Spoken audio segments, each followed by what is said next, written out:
mbola hijanona eo amin'izay taranja iraisana izay antsika taranja volleyball izay natateraka ny faninanana ho an'ny teto Analamanga.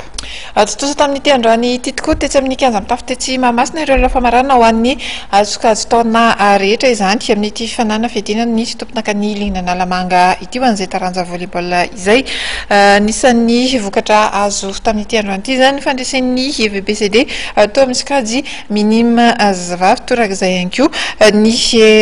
VBCD antira ho an'ny ty skady senior zazavavy ity ihany.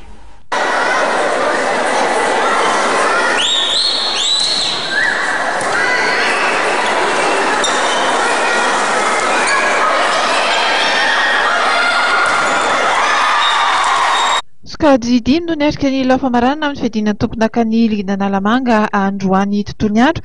teny amin'ny kianja mitafy ny Mahamasina. Anisan'ny songadina tamin'izany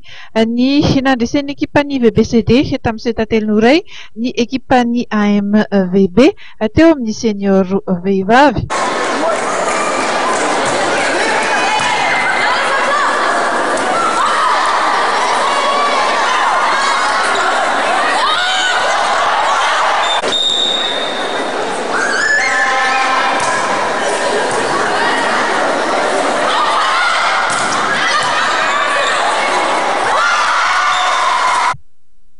Tombony ho an'ny mpilalao-ny Lea ny fahazarana miatrika lalao goavana toy izao kosa ireo vokatra hafa tamin'ity androany ity